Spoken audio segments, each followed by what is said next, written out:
Sarma, it's a huge pleasure finally to see your book out in the world after what I know is a long, arduous creative effort on your part. Yes, thank you. No, it feels really good because I spent 8 years working on it. Now that sounds like a lot of time. There were long stretches of time that I wasn't working on it at all, but the process start to finish, I started it 8 years ago. So yeah, it feels good to have it out. I bet. So let's start with, for people who are unfamiliar with like you, your background, your life story, let's start with a little bit of that. And then I think that'll sort of lead us straight into the decision to write the book. Sure. Yeah, I had a restaurant and a growing, expanding brand called One Lucky Duck, and the restaurant was called Pure Food and Wine in New York. And if I was somebody else describing it, they would describe it as a celebrity hotspot.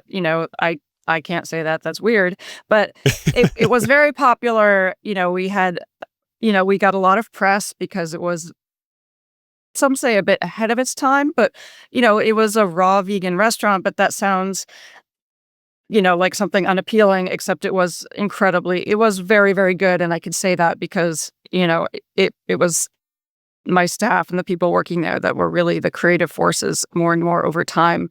So I'm complimenting them, not myself.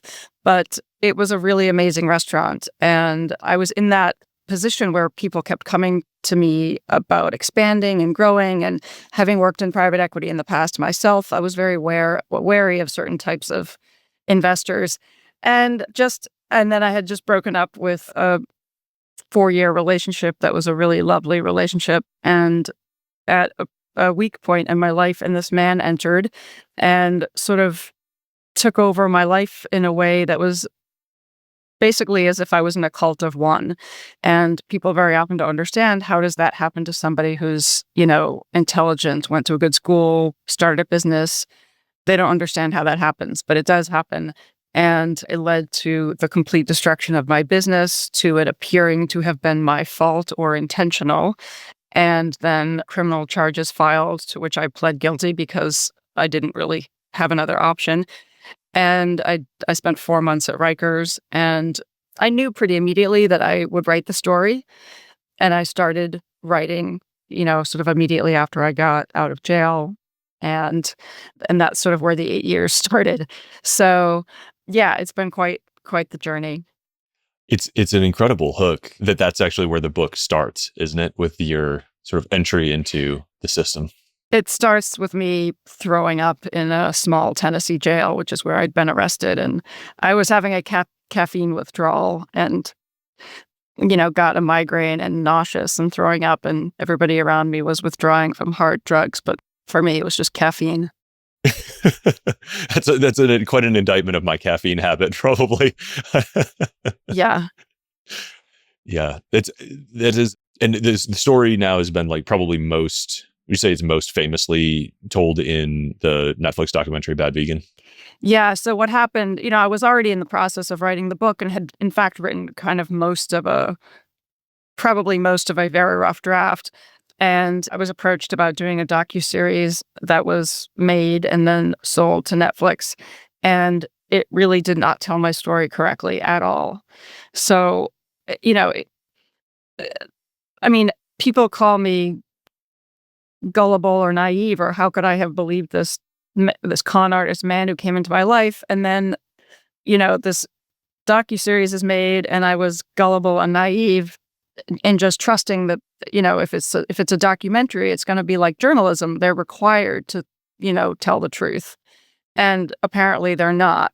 And I think they should be. And so I immediately had to sort of take to my website and online and write a whole thing about why it should be called docutainment or something else, and having to, but it was frustrating. I was put in the position of having to explain myself and be on the defensive and explain all the things they left out and how misleading it was and how, they moved my words around. And, I have all the receipts.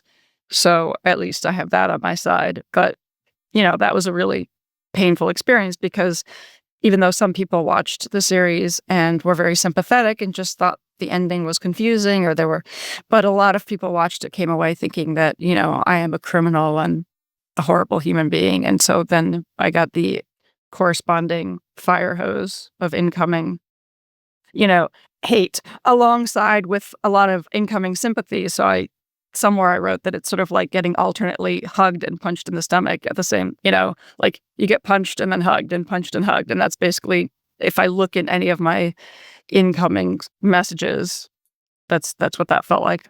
That's not an appealing package. I think I'd take no punches and no hugs over the combination.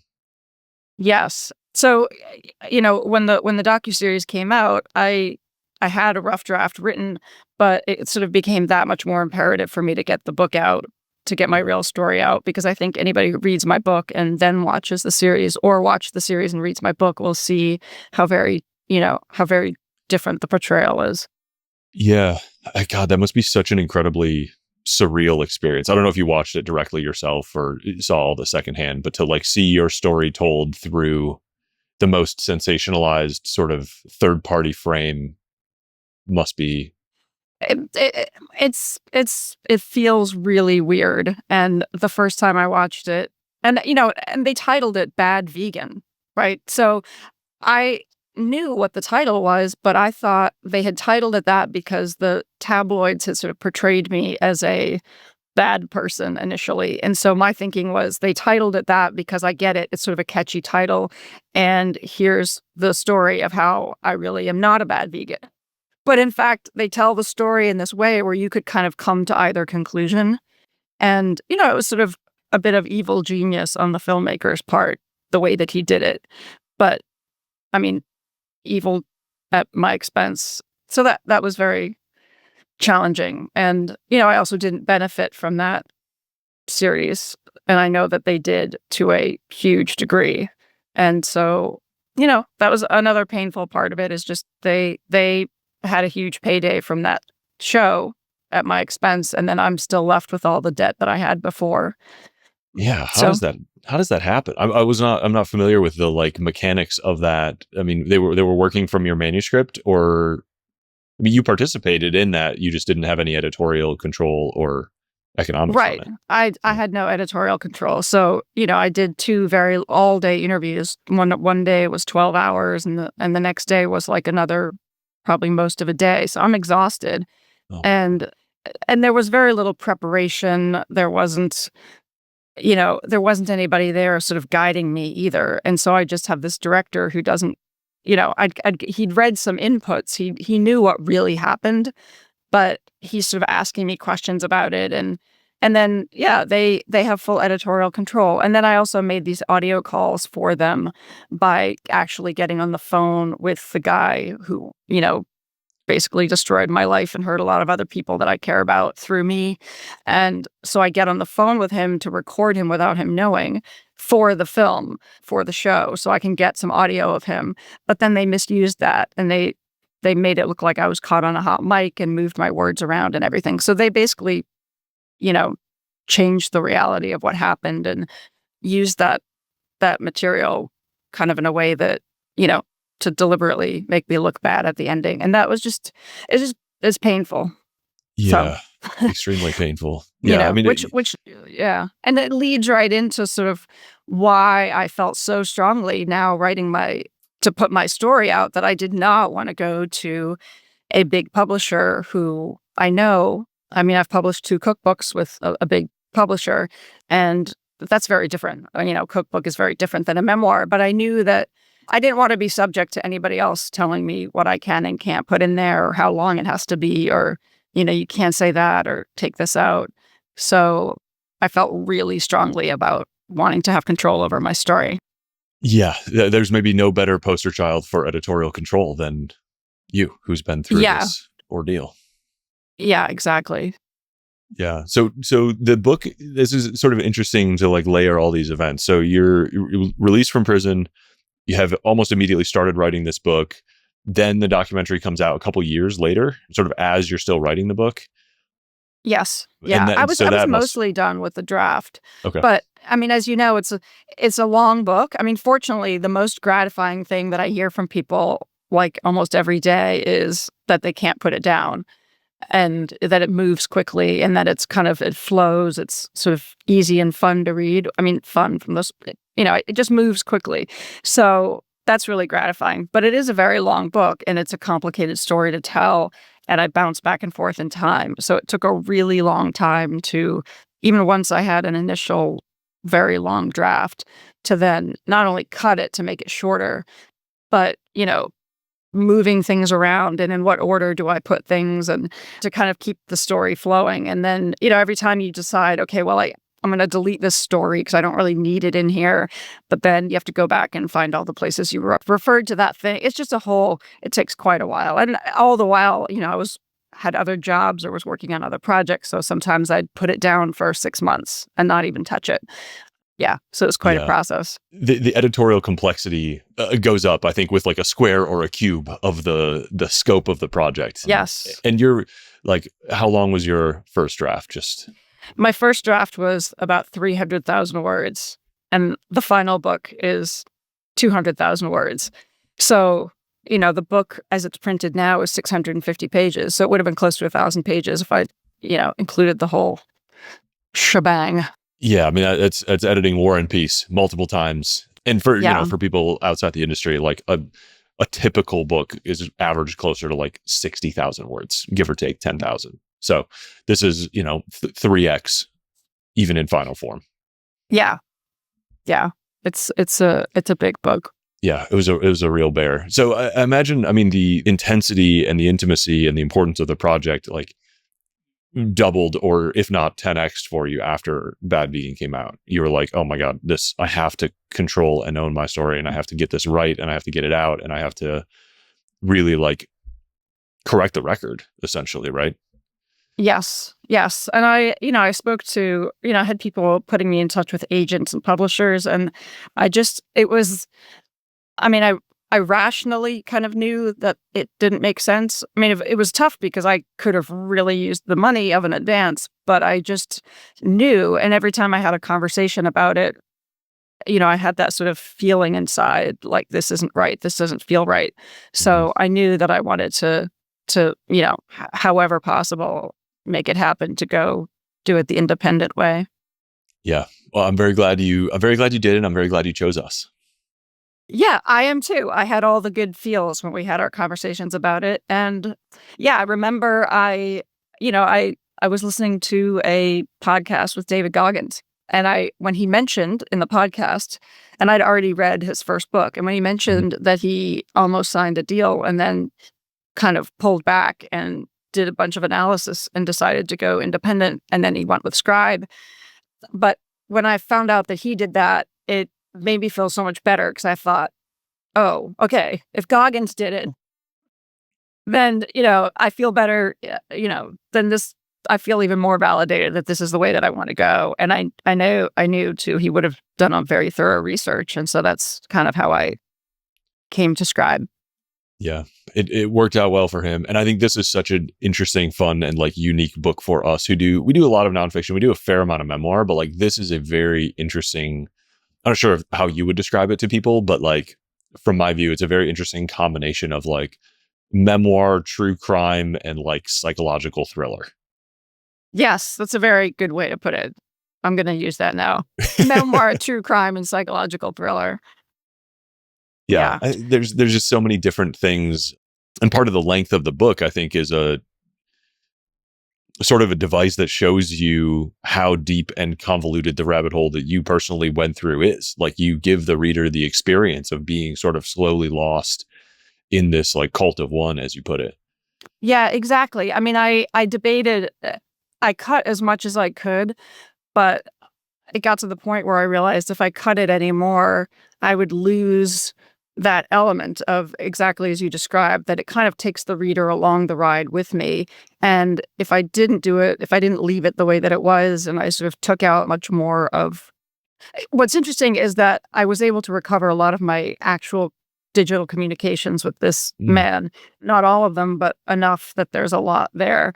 And so I include a lot of it. And I think that it's really important to read his words. And sometimes even when he gets repetitive and he's sort of drilling this sort of stuff into my brain, and you see what I was subjected to over time. And I realize that there is an element as a reader where you're sort of deep into the last into the 3/4 of the way in, and the reader is probably like, "Oh my god, again? Oh my god, he's doing this again. He's saying this again." But that's, they're really getting the experience of what it was like.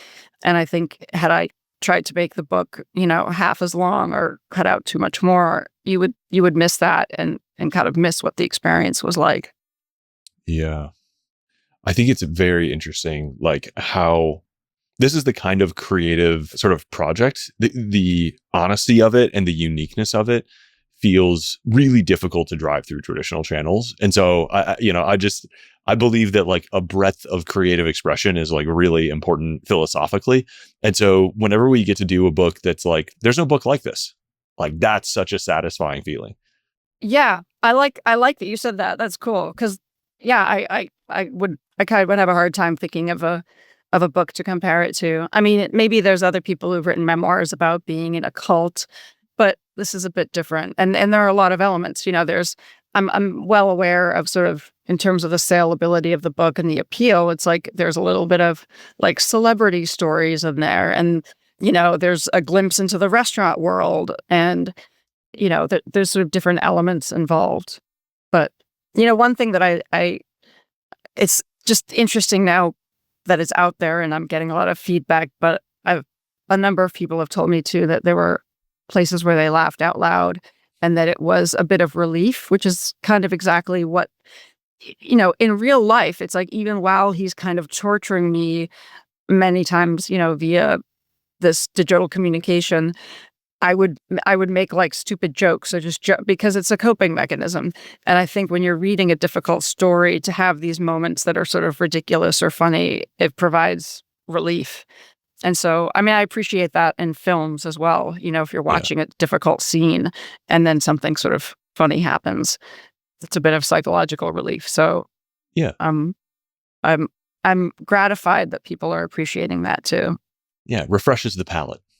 Yeah. So tell me about the writing process itself. I mean, like sort of maybe what you expected going in. You'd done books, you'd built businesses, but you'd built cookbooks before, and so this memoir was like a very unique kind of project.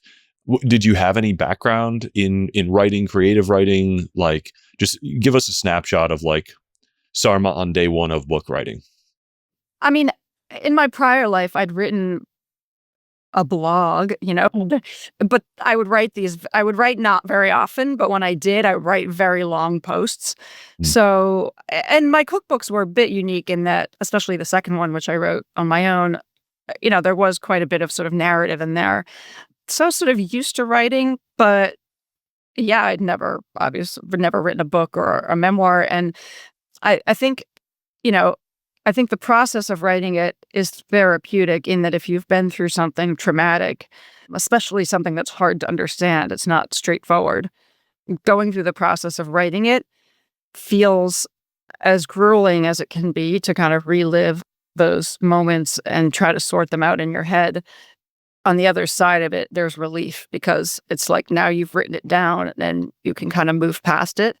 Yeah. And that feels really good. So, sometimes I tell people, like, even if you're never going to publish it, writing out what happened to you, there's a lot of value there.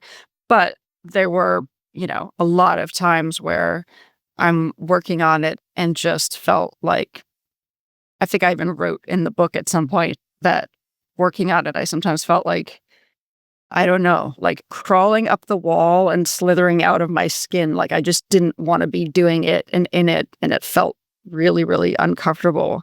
And of course that makes all of the thing, people kind of classically tend to procrastinate writing anyway. If you just have to write an essay, it's like easy to procrastinate because you just don't want to do it. It's hard to write sometimes.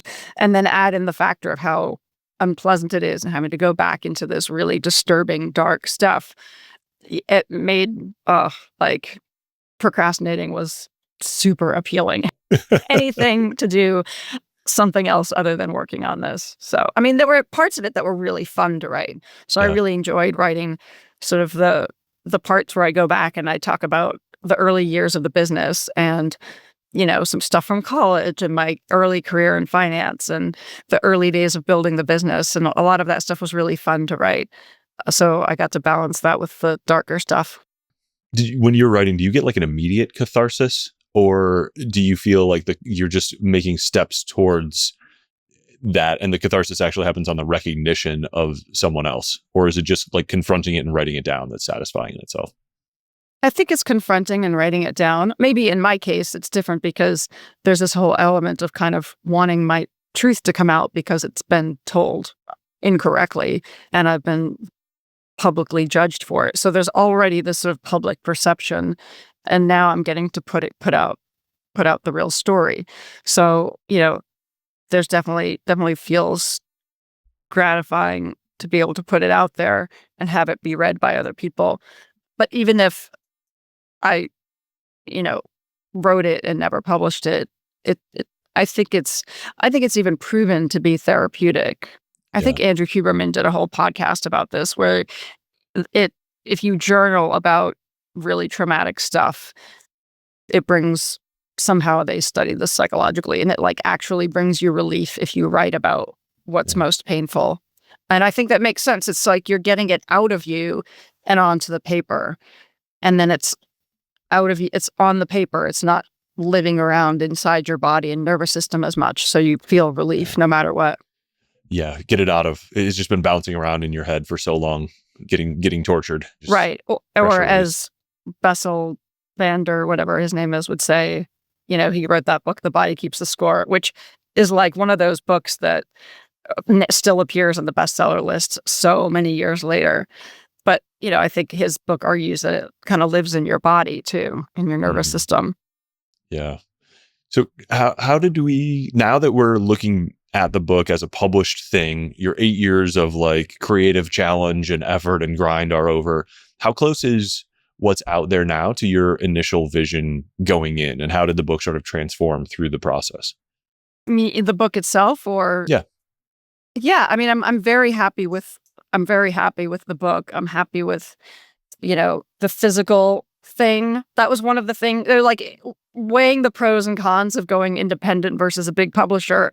One of the things on the con side, which there weren't a lot of them on that side, but one of them was that worry about what it's going to look like physically. Yeah. And I'm very happy with how it looks. And what's funny is a friend of mine came over and we did a photo shoot, and in some of them I'm holding the book, and so he started telling me, can you throw the book? And I was like, what? And he wanted me to throw the book like sort of towards him, but right behind him. And so we got these really cool pictures where the book is like suspended in the air in front of me. But to get those pictures, I threw the book like 30 times and it hit the wall really hard. And it's survived it fine. Like I was very gratified that it survived being hurled against the wall 30 times, and like the binding didn't break, nothing. So yeah, I'm very happy with the book. I'm very happy with the cover. And yeah, I'm very pleased with that part of it. The process of putting it out there is different than I expected, only from my own personal side, in that I was going to be relaunching my business and sort of had timed it, had been originally thinking that the timing would be that I would relaunch my business. The book would come out at the same time. I am doing another docuseries, which is in progress, but that's something that wouldn't come out for, probably, I don't know, maybe a year from now, maybe less, maybe more, who knows. But that timing didn't quite work out as I expected. But yeah, now once it's out there, it's like, all right, now it's just this ongoing process of do another podcast that leads to another thing, do another bit of promotion, do a this, do a that, do an event. I'm not doing it according to the traditional, models where authors come out with a book and sort of do a bunch of events right away, which I always thought was weird because I did go to some book events. Kind of, I mean, I would like to go to those things generally, but I sort of went just to kind of think about it. And what's weird is that, it's like publish, pub day, book event. And so you go to the event, but the book has just come out, so nobody's read it. And Yeah. you're sitting there listening to the author do a reading and talk about it, but nobody in the audience has read the book unless, they were able to get an advance copy, but nobody in the audience has read the book. So it's like a weird, like, why would you have an event when nobody's been able to read the book? It seems kind of weird to me. So, like, I just locked in an event at a bookstore near my sister's house in Vermont for September. But yeah, I'll just keep sort of doing events and things.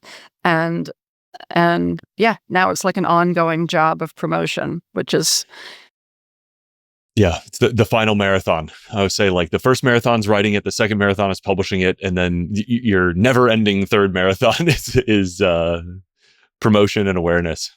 right. But it's nice because, the work is done, the book is out there. Yep. So the promotion is just an ongoing thing that can be done at any pace. And so, yeah, I have sort of podcasts scheduled. It's sort of spread out.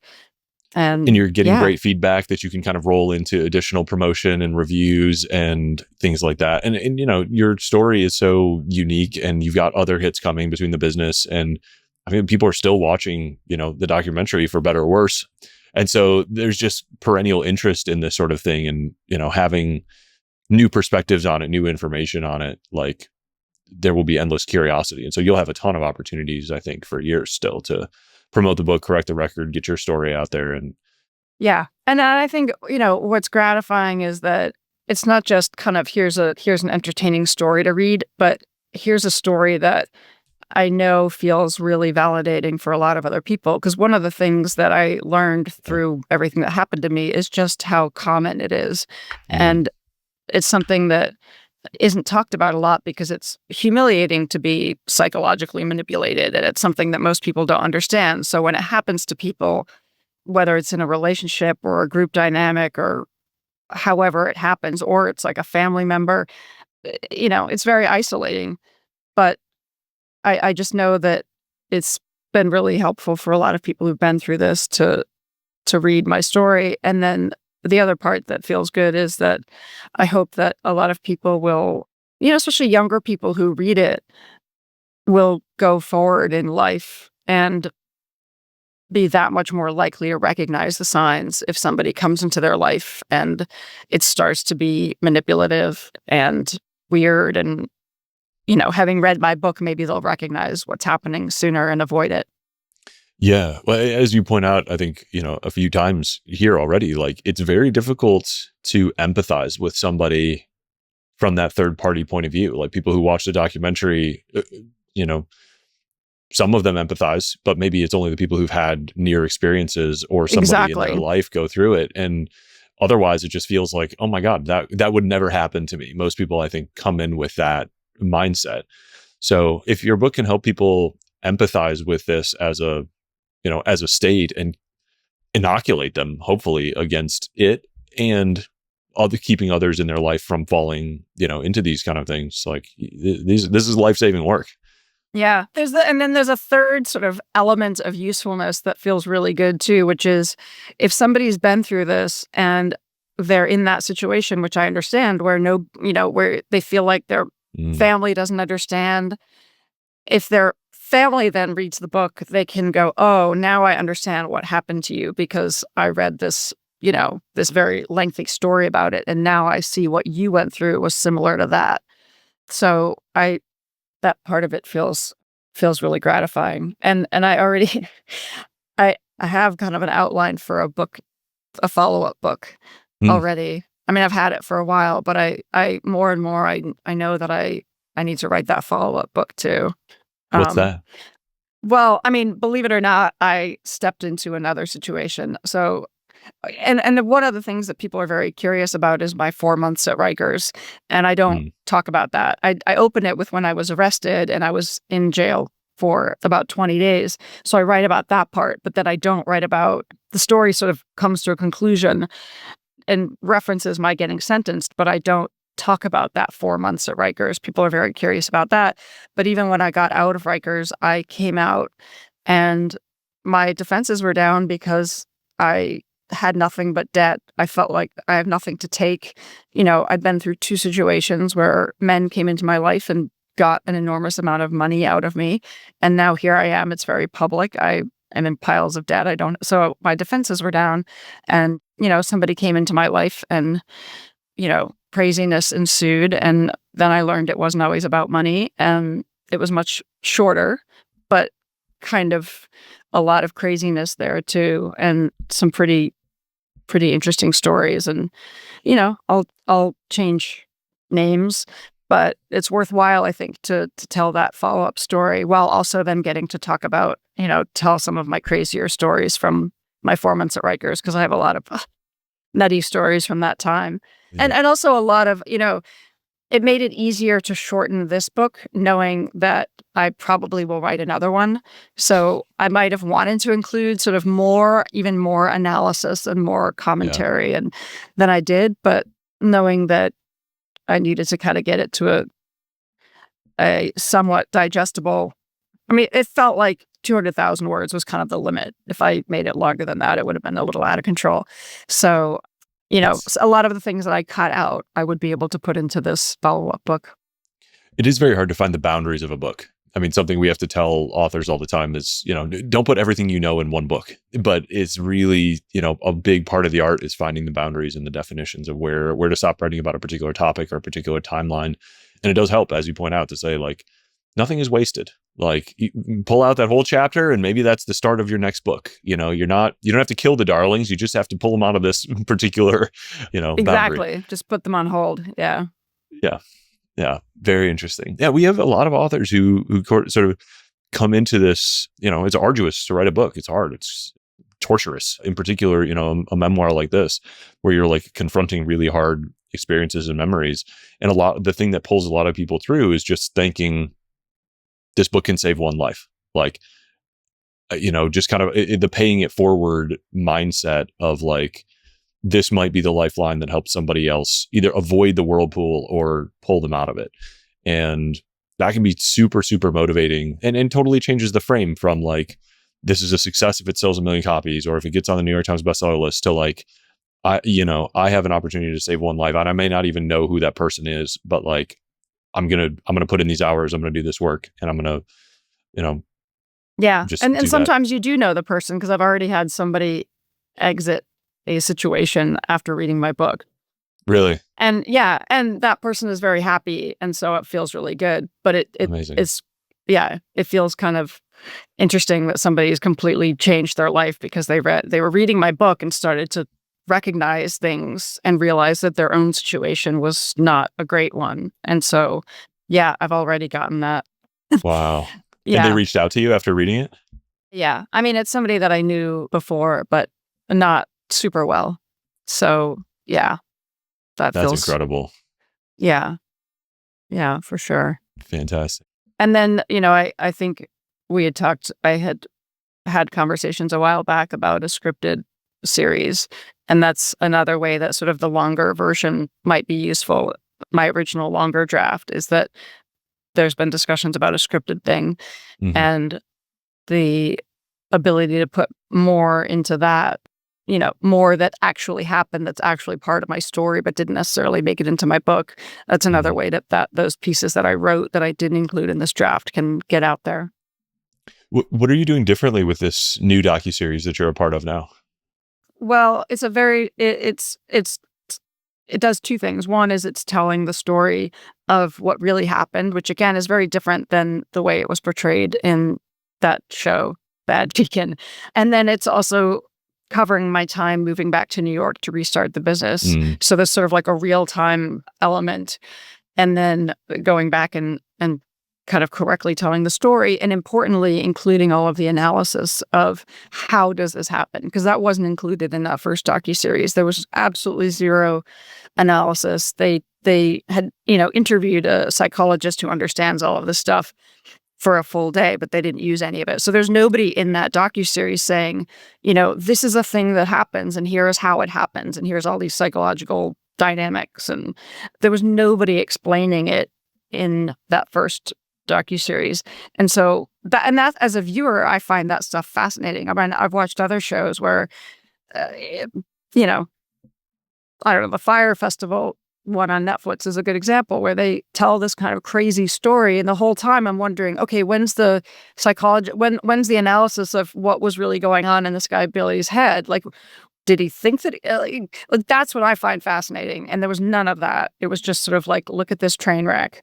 And so we'll include the part that is, I believe, really fascinating and all of the analysis so that people can understand and actually learn something Yeah. about, what are the psychological dynamics at play that, all kinds of things from dissociation and cognitive dissonance and the way that they sort of tap into your emotional system and bypass your rational thinking and then putting you into a state of fear, which also compromises your rational thinking and all of the things that, and then what are the conditions that need to be in place for this to happen in the first place? All of that stuff, which I think is interesting, we include in this one.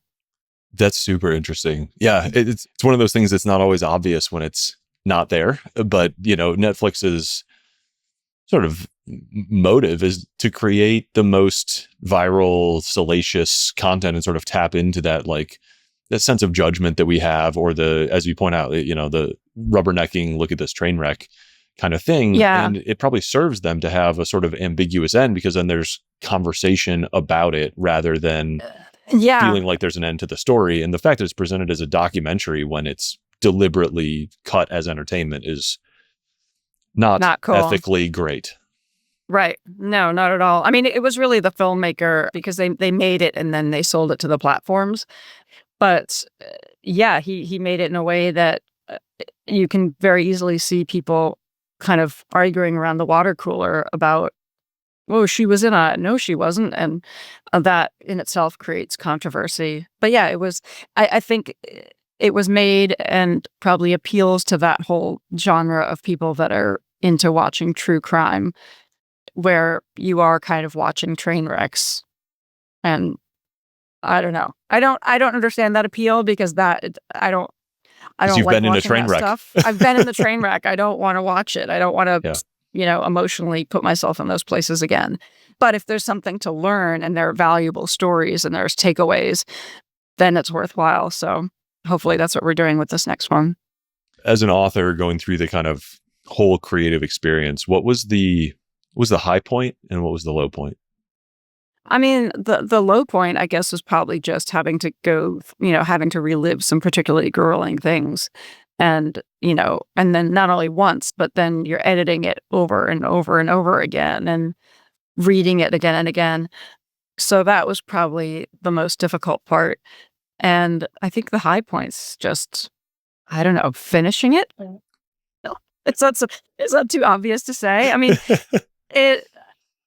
mean, finishing it and also just having people get value from it, is really gratifying, and feeling like I put something out there in the world that will allow people to have more empathy for other people who've been through the situation, or to feel less alone if they've been through it, and less, stupid. Because what happens is when you go through something like this, people don't understand. How could you be so stupid? How could you believe that person? How could you? And so to read somebody else's story, I don't know, makes a lot of people feel less alone. So I think that's really gratifying. Yeah. I was going to ask, I feel like you've had a few good answers to this already, but maybe there's more. What are some of the unexpected good things that have happened as a result of getting this book out there in the world? I don't know. I'm hoping that there are more unexpected good things to come.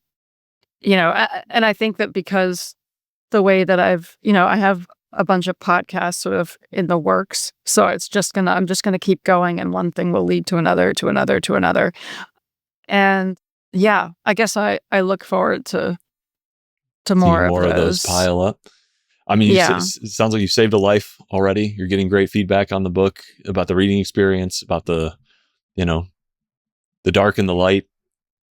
Yeah, no, it is. I mean, I say this, but it feels so good that I keep hearing from people that they can't put it down. And also, so another thing is that I didn't do the audiobook yet. At some point I'll do that, but I haven't done it yet, which again is just, I'm not doing it, and I'm sort of doing it in differently than in so many ways that traditional publishing happens. But so I've heard from a fair number of people who've said to me they don't read books anymore, because I think so many people's attention span or ability to sit and read a book and focus has been compromised because of our world of the way that we exist now with social media, all this stuff coming at us. But so the point is that a lot of people would tell me that they don't read books anymore and they don't have the patience. And attention Yeah. span, for whatever reason, have been able to read this. Hmm. And they're like, oh, it's the first book I've read in years. And they're reading it, enjoying it, and getting through it. So that feels really good too. I wasn't expecting that. That is amazing, especially for, a big book. Like it's not a quick read, but I do think it's a beach read. Like it'll get its hooks in you and Yeah. pull you I mean, through. I like to tell people that it's kind of like you're just reading two or three books that are Yeah. just bound together, A right? series. Because, Yeah.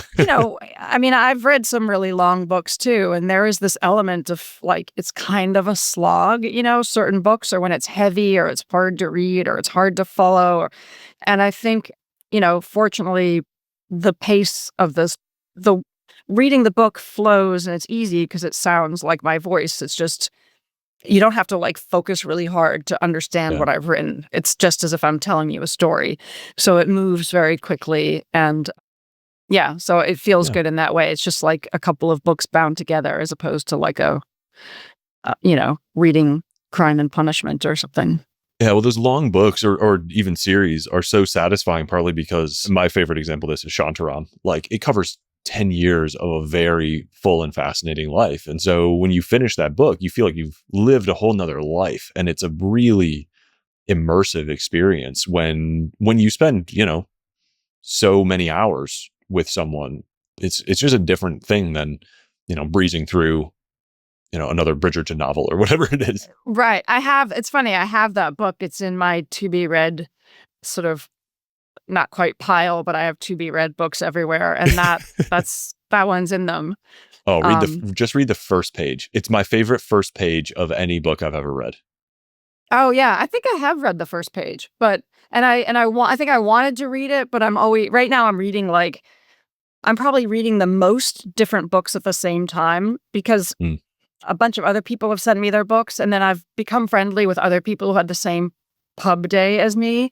Yeah. And so that's fun. It's sort of like you link up with these people and you're promoting each other's books, and that's been really fun. But then you want to read those books really quickly. So I've got a lot of books that I'm reading at the same time, and so I haven't read that. But one other thing that I would say that was a little bit different than expected is, and other people who've put out memoirs have told me this, is that you feel like really uber vulnerable, when it comes out. Like, it just feels, I mean, I don't know if it was sort of psychological, but I developed this like sty on my eye right on, and I again, good thing I didn't have like these public events scheduled because I had this really unattractive sty on the bottom of my eye right when it came out. And I mean, I've talked to other people who have said the same thing, that you just feel very, very, very, very vulnerable.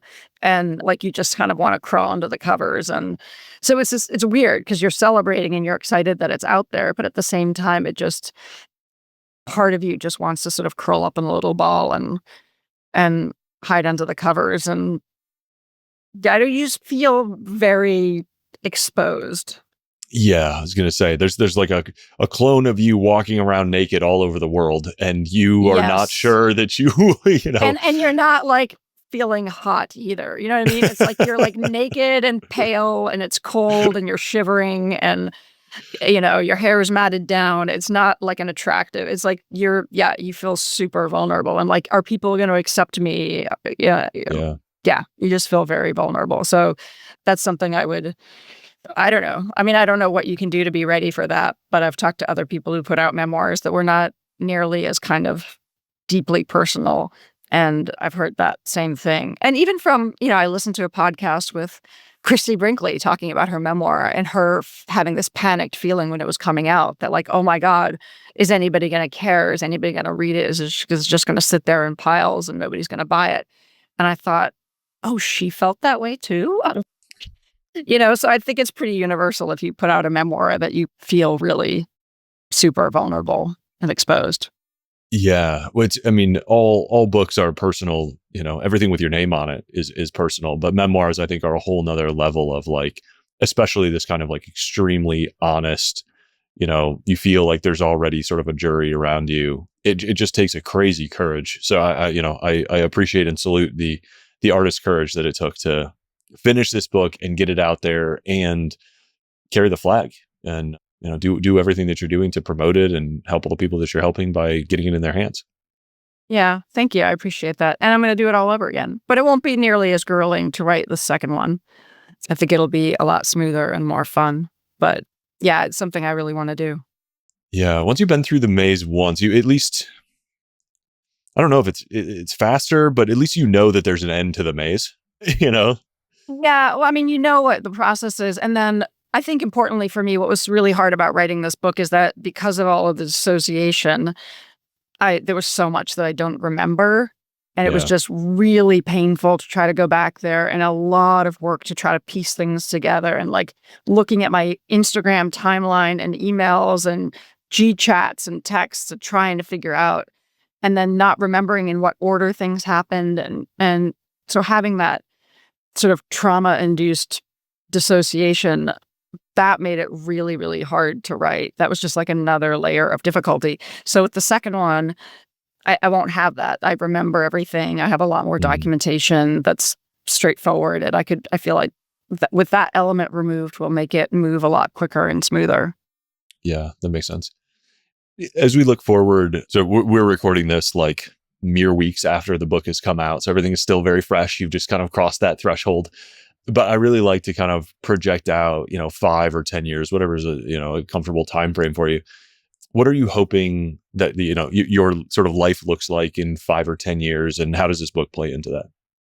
Well, as I mentioned, I was working on restarting the businesses, and that has been a much different process than I thought, but I think ultimately might work out for the best.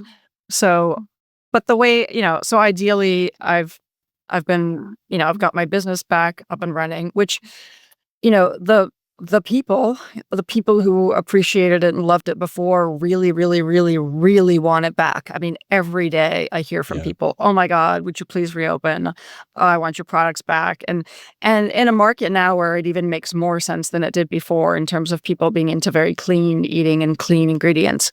And and then there's this added layer of people who never experienced the business, but they want to because of what they heard about it and have seen about it.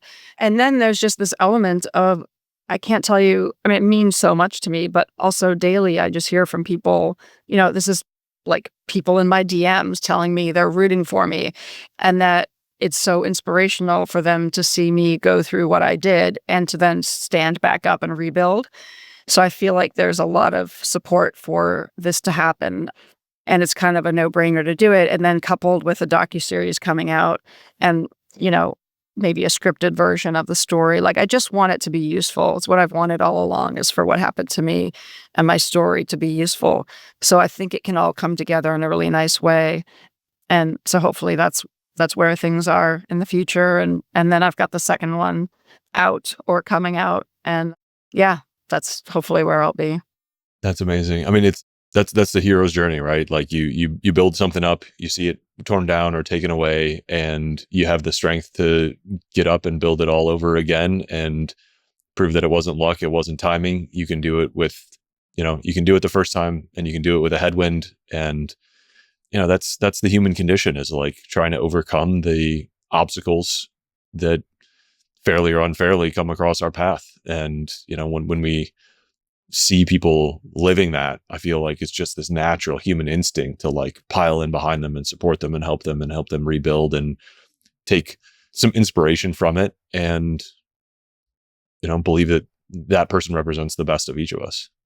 Yeah, and it's interesting because I do sometimes it's part of how I get through difficult things is I look at what's happening in the context of a story, and so something that seems like kind of a devastating setback, I look at it and I immediately go, oh, I can project forward in this story where Mm, I'm looking back, going, I'm so glad this thing came apart because that person clearly wasn't right for this, and so in the future, I'll be like, "Whew, I'm so glad that fell apart and that person is now out of my life and now I'm in this much better situation and it all worked out." So I just project forward and, whether that's a coping mechanism or a rational way to think about it, it certainly helps to think about as you're going through stuff, it being part of a story. And I've had that in kind of surreal ways too, where even when I was in jail, I sort of had these moments like oh, I should remember what's happening right now because it's so, funny or interesting or something that I could see being really compelling on a screen. So I need to remember this because one Mm. day it's going to be on a screen. I've had a lot of those moments. That's very interesting. I think that's totally rational, if not like, and even if it's not rational, it's useful. It's a useful Yeah. belief. There's like classic fiction advice is like, create lovable characters and then put them through hell. Yeah. And you see those, the challenges, the obstacles is what develops the character, whether it's, fiction as you're writing or an experience that you're living and going through yourself. And it's our job to persist. Yeah. Yeah, exactly. So how, I'm deeply honored that you chose Scribe and that we got to publish this book and play a part and be that kind of partner for you in like really owning your story in every creative decision. That's like a core principle of ours. But and I'm just curious, as honest, honesty is the only helpful way to answer this question. But just like, what was your experience like, working through this book with Scribe as a partner, going from rough draft to published book? Yeah, I mean, I can say with all 100% honesty that it was great every step of the way. Like, I can't, like, if it was just you and me and we're not on a podcast and you're like, look, just tell me, like, what could we have done better? Which I have done and will do. Right. I would be like, I don't know. I can't think of anything. Like, I really had a great experience and felt very, very supported and very, very, very happy with the level of, from the editing to the cover design, the whole process, the level of, I don't know, the quality of the people and the whole process. And I know, having gone through with a major publisher the process twice before with a cookbook. Yeah, I feel really, really, really, really, really pleased with the whole process. And I think it just, yeah, I mean, having control over all aspects is so, so, so gratifying. And the timing as well, because with a major publisher, it's like, typically it's like when the manuscript is finished to like, oh, it'll come out in a year from now or a year, basically to be able to do it at whatever pace you want is super gratifying. And then obviously to be able to control the process going forward in terms of, pricing and paperback versus hardback and audiobook and all of that. I think you did a really good podcast with somebody, and then there's a Tim Ferriss podcast out there that I have saved that I send to people all the time where they go through sort of the structure of traditional publishing and how the incentives of the big publisher and the author are completely misaligned and even at odds. And so, I for one think that the whole industry is going to be changing pretty dramatically. Yeah, I think the environment favors the self-publishers. I think Hugh Howey is that the Yes. Tim Ferriss podcast. Yes, that's a really good one. I have it saved, and whenever people ask me about traditional publishing versus independent publishing, I send them that episode. Yeah, and my episode with Paul Millard. Yeah. Exactly, that's the other one I have saved. Yeah, both of those are great. And my stepmother's a writer, and I was at an event where she had a lot of her sort of writerly friends, and I was in the process of working on this book, and they're like, "Oh, who's your publisher?" Like, you get that question all the time, and then when you say that you're doing it independently, it's not one of the big names. You get this look very often, like, "Oh," and there's this immediate judgment where they sort of look at you as if, like, there's this immediate assumption that you couldn't get a publisher. Yeah. Like you couldn't get a publishing deal. And it's like, no, I could have gotten a publishing deal, but I chose to do it this way because I'm playing the long game and, for all the reasons that we've already talked about. So I hope that'll change over time too, because that judgment doesn't feel good. Yeah, it's kind of, oh, you didn't go to an Ivy League school? It's like, no, I got a full ride to Berkeley. Like, sorry.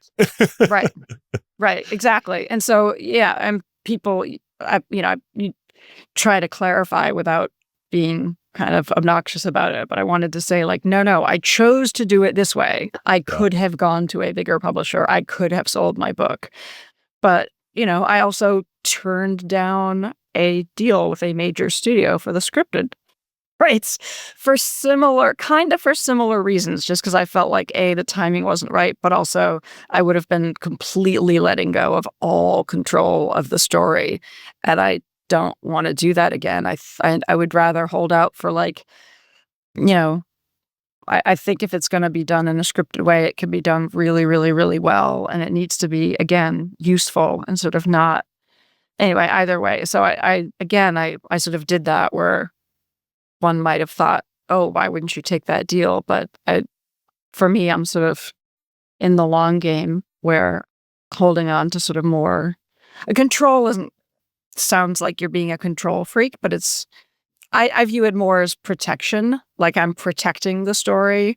I was very much like that with my business. The reason why there were a lot of outside investors that I didn't want to engage with was because I wanted to protect the integrity of what we'd created. And so it's kind of a similar feeling here as I want to protect the integrity of this versus it being like, oh, she's a control freak or she wants to have control/power. No, it's more about protecting the integrity of it and making sure that it's going to be maximally useful.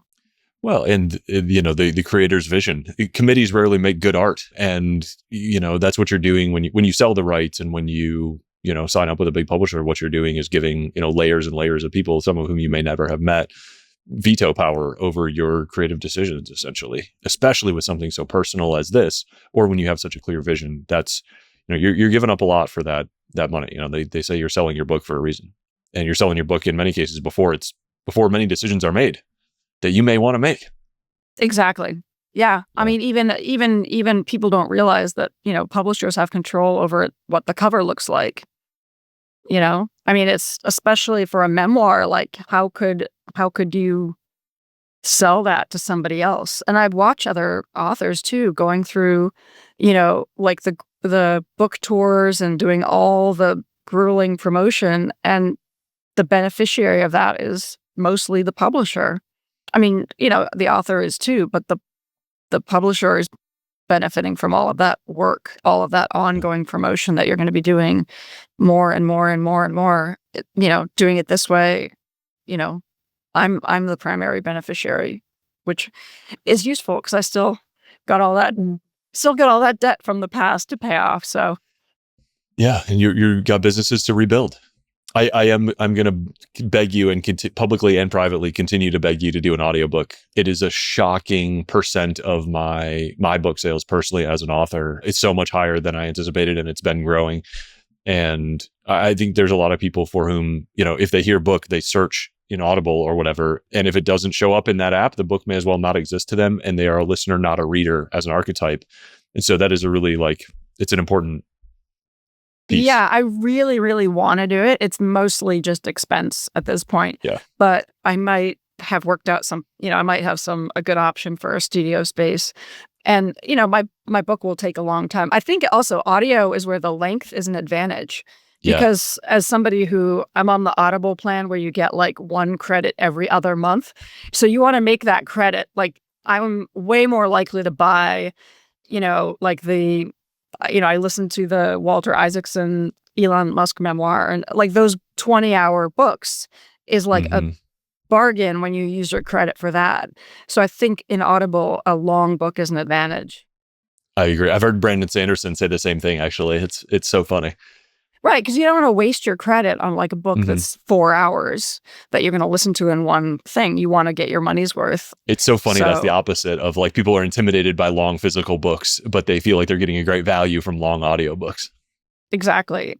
And I think there will be some fun options in terms of the voice of the Mr. Fox character and how I can do that, whether it's a male actor or his actual voice or AI. And that there's also certain freedoms publishing this way where I might be more willing to make certain choices that a big publisher might, their attorneys might say, oh no, you can't do that. Where I'm like, no, it's fine.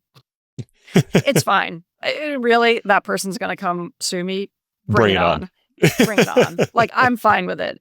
So that's another area where having the freedom to make certain creative choices is really meaningful. Yeah, that's a great point. Well, Sarma, do you have this is always my sort of closing question. Do you have any advice for authors who are just starting out or considering starting out on their first book, as somebody who's just climbed the mountain?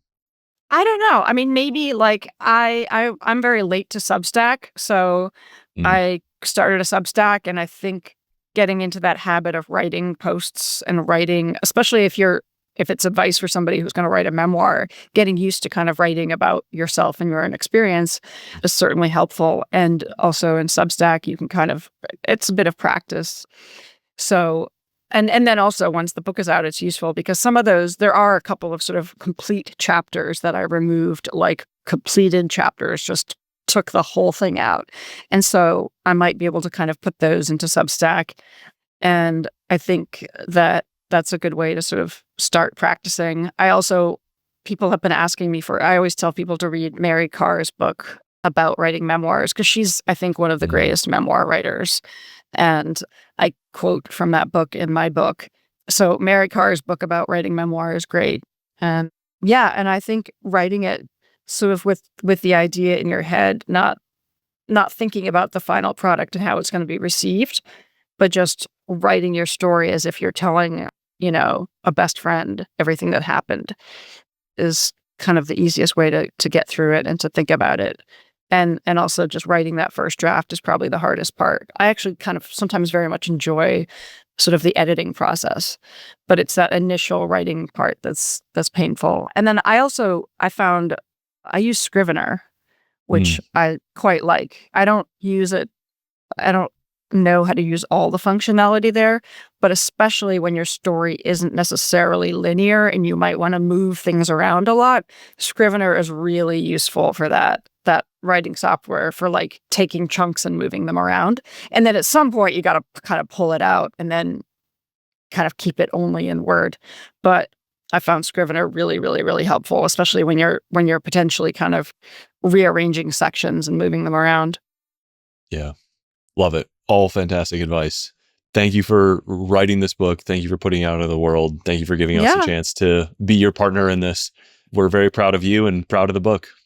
I'm so very happy. And I made a website where I put photographs because putting pictures in a memoir that would add Mm, a lot to the printing cost. But because I have so many photographs, I made a website, which clever. confession, I haven't finished uploading all the photos.